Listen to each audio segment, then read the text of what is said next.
Wuthering Heights by Emily Bronte. Chapter 25. "These things happened last winter, sir," said Mrs. Dean. "Hardly more than a year ago.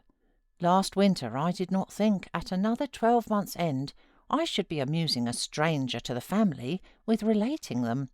Yet who knows how long you'll be a stranger? You're too young to rest always contented, living by yourself, and I some way fancy no one could see Catherine Linton and not love her. You smile, but why do you look so lively and interested when I talk about her? And why have you asked me to hang her picture over your fireplace? And why—" "Stop, my good friend," I cried. "It may be very possible that I should love her, but would she love me? I doubt it too much to venture my tranquillity by running into temptation, and then my home is not here. I'm of the busy world, and to its arms I must return. Go on. Was Catherine obedient to her father's commands?" "She was," continued the housekeeper.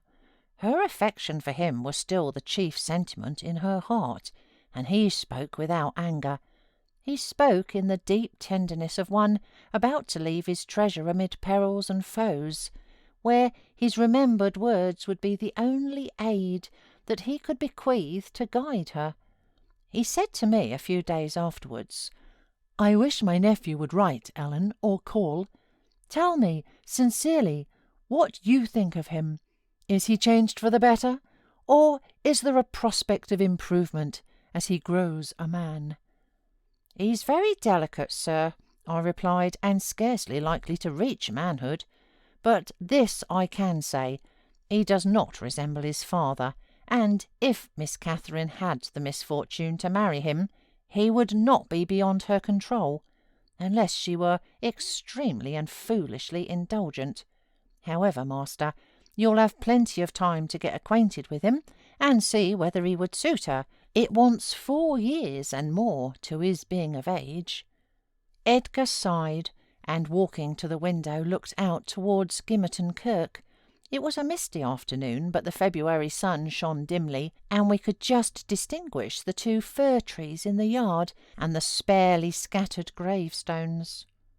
"I've prayed often," he half soliloquized, "for the approach of what is coming, and now I begin to shrink and fear it.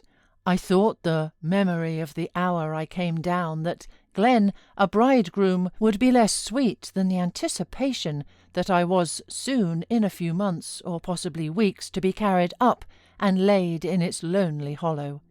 Ellen, I've been very happy with my little Cathy through winter nights and summer days. She was a living hope by my side. But I've been as happy musing by myself among those stones, under that old church, lying through the long June evenings on the green mound of her mother's grave, and wishing, yearning, for the time when I might lie beneath it. What can I do for Cathy? How must I quit her? I'd not care one moment for Linton being Heathcliff's son, nor for his taking her from me. If he could console her for my loss, I'd not care that Heathcliff gained his ends, and triumphed in robbing me of my last blessing. But should Linton be unworthy, only a feeble tool to his father, I cannot abandon her to him. And hard though it be to crush her buoyant spirit, I must persevere in making her sad while I live, and leave her solitary when I die. Darling, I'd rather resign her to God and lay her in the earth before me." "Resign her to God, as it is, sir?" I answered. "And if we should lose you, which may he forbid, under his providence, I'll stand her friend and counsellor to the last. Miss Catherine is a good girl. I don't fear that she will go willingly wrong, and people who do their duty are always finally rewarded." Spring advanced, yet my master gathered no real strength, though he resumed his walks in the grounds with his daughter. To her inexperienced notions, this itself was a sign of convalescence, and then his cheek was often flushed, and his eyes were bright. She felt sure of his recovering. On her 17th birthday he did not visit the churchyard. It was raining, and I observed, "You'll surely not go out tonight, sir?" He answered, "No, I'll defer it this year a little longer." He wrote again to Linton, expressing his great desire to see him, and had the invalid been presentable, I've no doubt his father would have permitted him to come. As it was, being instructed, he returned an answer, intimating that Mr. Heathcliff objected to his calling at the Grange, but his uncle's kind remembrance delighted him, and he hoped to meet him some time in his rambles, and personally to petition that his cousin and he might not remain so utterly divided. That part of his letter was simple, and probably his own. Heathcliff knew he could plead eloquently for Catherine's company then. "I do not ask," he said, "that she may visit here, but am I never to see her, because my father forbids me to go to her home, and you forbid her to come to mine? Do, now and then, ride with her towards the heights, and let us exchange a few words in your presence. We have done nothing to deserve this separation, and you are not angry with me. You have no reason to dislike me. You allow yourself.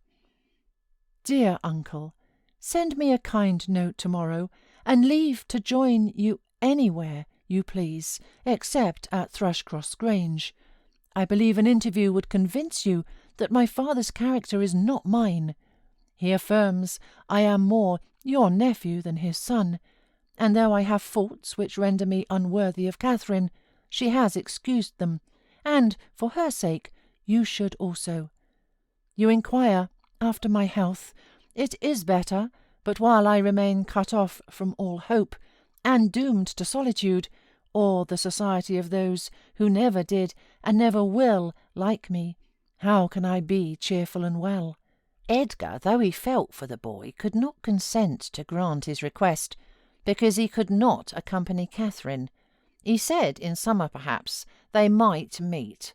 Meantime he wished him to continue writing at intervals, and engaged to give him what advice and comfort he was able by letter.